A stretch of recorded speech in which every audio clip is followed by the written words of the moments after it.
අද අපි බලමු රසමලස ජෙලි පුඩින් එකක් හදාගන්නේ කොහොමද කියලා. මෙතනදී මම ජෙලි ෆ්ලේවර්ස් 4ක් අරගෙන තියෙනවා. ඔයාලට කැමති ෆ්ලේවර්ස් වලින් අරගන්න පුළුවන්. දැන් මේ ජෙලි ටික අපි සාමාන්‍යයෙන් වෙන්න ජෙලි හදන විදිහටම හදලා ෆ්‍රිජ් එකේ දාලා පැය 3-4ක් හොඳට සෙට් වෙන්න තියන්න ඕන. පුඩින් එක හදාගන්න කලින් අනිවාර්යෙන් අපි මේ ජෙලි එක හදාගෙන සෙට් කරගන්න ඕන.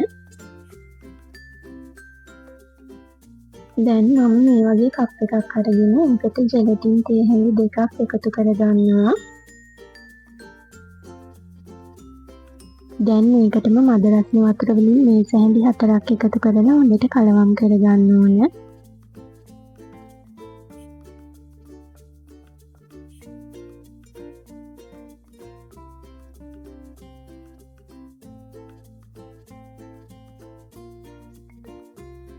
දැන් මම මේ වගේ භාජනයක් අරගෙන ඒකට ෆ්‍රෙෂ් මිල්ක් වලින් කෝප්ප 2මාරක් එකතු කරගන්නවා.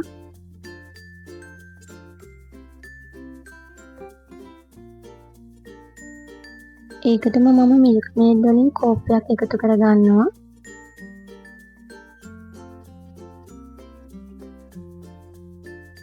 ඒ වගේම අපි කලින් හදාගත්ත ජෙලටින් ටිකත් මේකටම එකතු කරගන්න ඕන. එකතු කරගෙන හොඳට කලවම් කරගන්න. දැන් අපි මේක ලිපේ තියලා ගින්දර සාමාන්‍ය මට්ටමේ තියාගෙන පොඩ්ඩක් රත් කරගන්න ඕනේ. විනාඩි 2ක් විතර රත් කරගත්තම ප්‍රමාණවත්.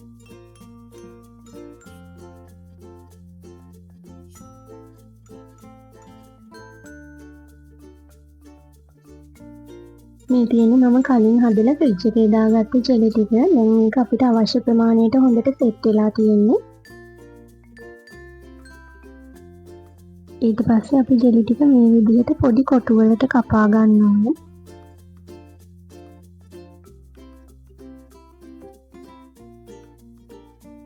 දැන් මේ විදිහට ලොකු බෝල් එකක් අරගෙන කොටු වලට කපාගත්ත ජෙලි ටික මම ඒකට එකතු කර ගන්නවා.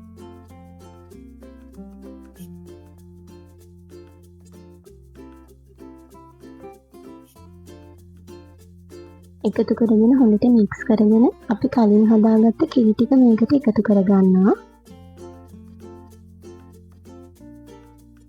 ඊට පස්සේ අපි මේක නැවතත් ෆ්‍රිජ් එකේ දාලා හොඳට පැය 3-4ක් තියලා සෙට් කරගන්න ඕනේ. මේ කියන්නේ හරියටම පැය 4කට පස්සේ. ඉතින් දැන් අපිට මේකේ රස බලන්න පුළුවන්. හරිම රසයි මේ ජෙලි පුඩින් එක.